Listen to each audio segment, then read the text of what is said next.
Hello, నమస్తే. Welcome to Yagnadeepika episode 14.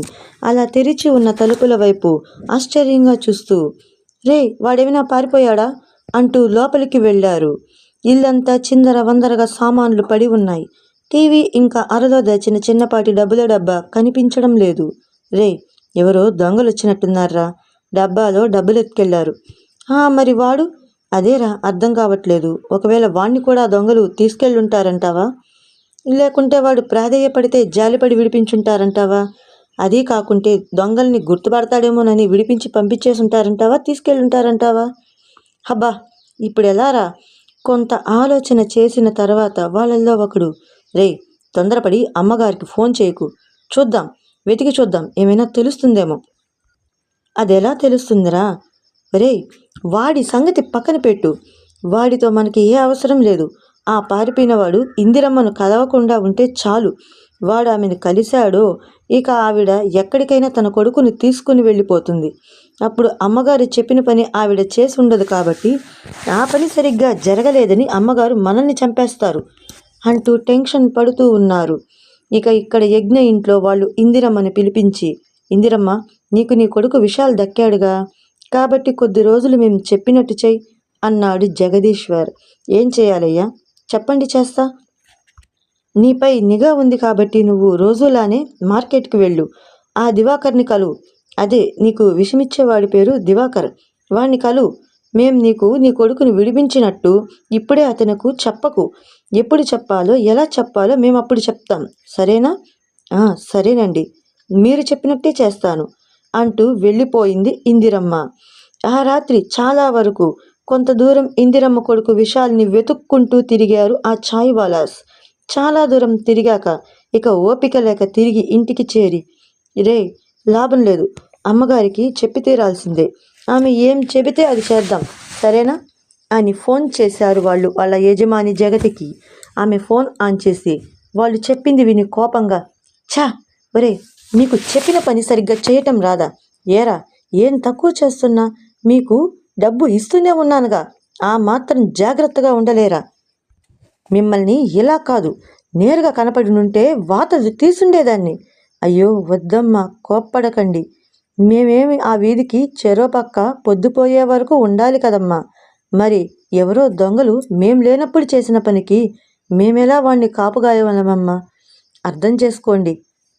సర్లే, ఏడ్చారు కానీ వాడు తప్పించుకున్న విషయం ఆ ఇందిరమ్మకు దివాకర్కు తెలియనివ్వకండి. ఎలా తెలుస్తుందమ్మా? ఏముంది, ఆ దివాకర్ని కలిసినప్పుడు నోరు జారితే చాలదా? అయ్యో లేదమ్మా, మేం జాగ్రత్తగానే మాట్లాడుతాం. ఆ విషయాలు మా దగ్గరే ఉన్నట్టు ఇన్ని రోజులు ఎలా ఉండేమో అలాగే మాట్లాడుతాం. ఏమని మాట్లాడతారు? ఏముందమ్మా, మామూలేగా. అప్పుడప్పుడు ఆ దివాకర్ దగ్గరికి వెళ్ళి, ఏరా ఎంతవరకు వచ్చింది, లేదంటే మీ ఇంట్లో వాళ్ళని చంపుతామని బెదిరించి, నువ్వు చెప్పాల్సిన మాట అదే, ఆ ఇందిరమ్మకు నువ్వు ఇవ్వాల్సిందిచ్చి త్వరగా పని చూడు, ఎలాగైనా ఆ జగదీశ్వర్ వాడి కొడుకు పోవాలి, లేదంటే నీ కొడుకు నీ దగ్గరకు రాడు అని వాడి చేత ఆమెను భయపెట్టడమే కదమ్మా. అదే చేస్తాం. అది ఇకపైన మీరు అనుకున్నంత తేలిక కాదు. ఒకవేళ ఆ పారిపోయినవాడు ఇందిరమ్మను కలిశాడంటే మనం అనుకునేది జరగదు. పైగా అప్పుడు ఆవిడ వాళ్లకు నిజం చెప్పే అవకాశం ఉంటుంది. అప్పుడు చిక్కులో పడతాం. అయ్యో కంగారు పడకండమ్మా, ఆవిడను బయటకు 2 సార్లు పంపుతారంతే.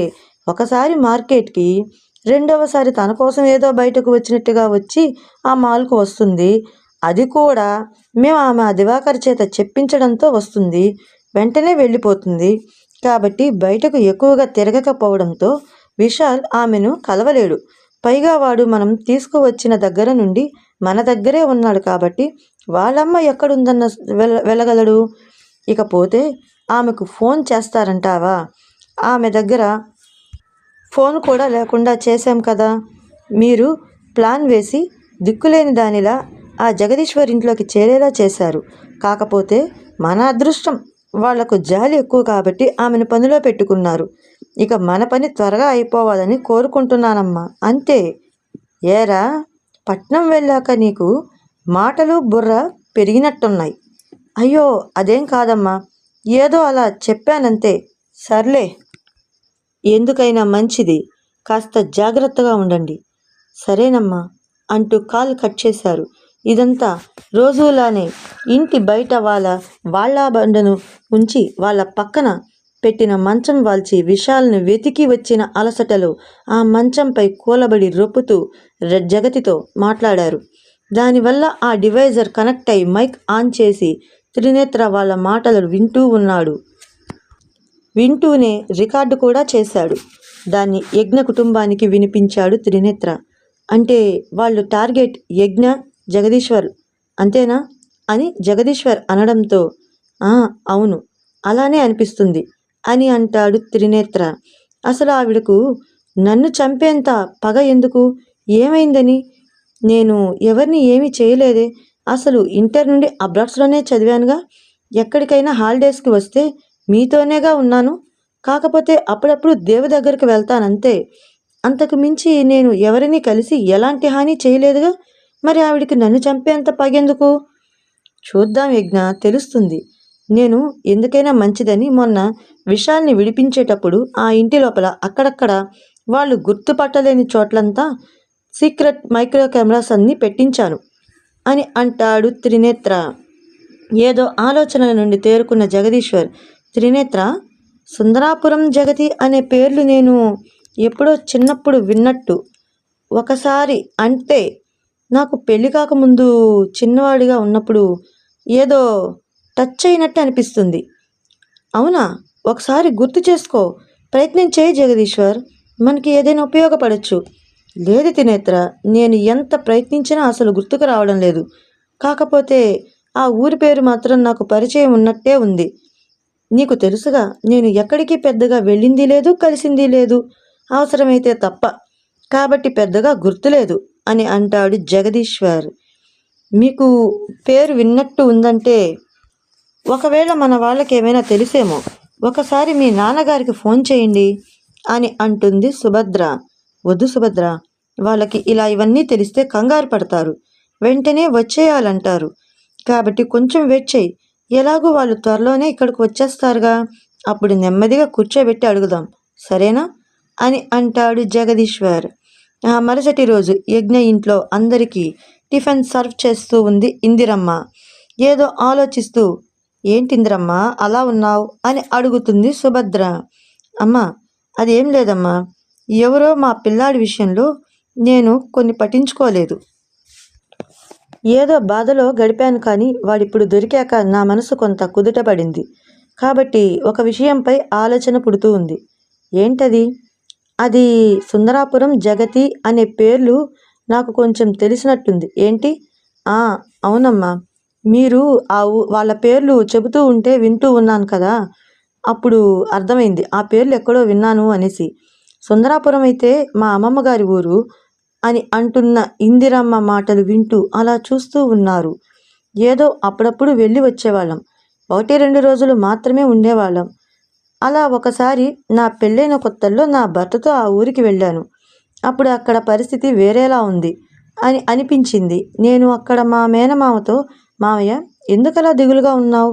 ఉదయం పనికి వెళ్ళేటప్పుడు బాగానే ఉన్నావుగా, ఎందుకిలా?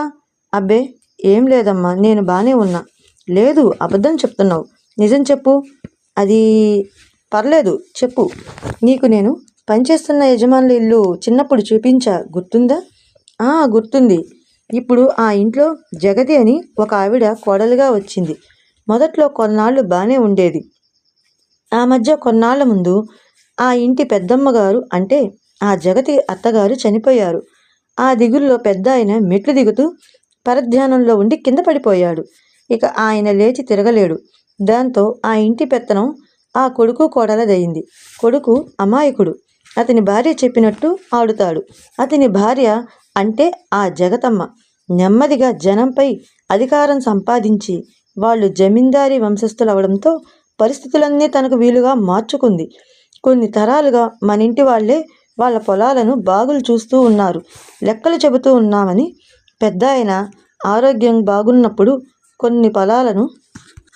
కొంత పొలాన్ని పండించుకోమని బహుమానంగా నా పేరును రాసి ఇచ్చాడు. ఏంటి, బహుమానంగానా? అవునమ్మా, బహుమానంగానే.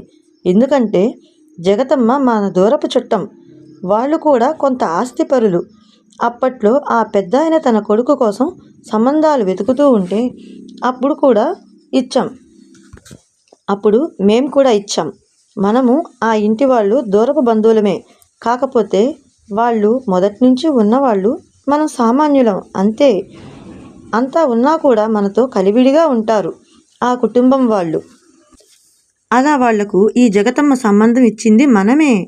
వాళ్ళ పెళ్ళి జరిగిన కొద్ది రోజులకే నమ్మకంగా ఆ ఇంటి వ్యవసాయం సాగు చేసి లెక్కలిచ్చి ఇస్తున్నందుకు, కొడుకు సంబంధం చూసినందుకు బహుమానంగా ఆ పొలాన్ని కొంత ఇచ్చారు. అప్పటికి నేను, వద్దయ్యా పెద్దయ్య గారు, మీరు నాకిచ్చే జీతం చాలు, ఇక ఇవేవి నాకొద్దని అంటున్నా కూడా వినిపించుకోలేదు. ఇచ్చాడు. కానీ ఇప్పుడు వాళ్లకు ఆ జగతి నన్ను పిలిపించి, నీకు కావాలంటే జీతం పెంచుతాను, ఆ పొలాన్ని తిరిగిచ్చేయని బెదిరిస్తూ ఉంది. ఓకే ఫ్రెండ్స్, ఇందిరమ్మ మేనమామ జగతి వల్ల జరిగిన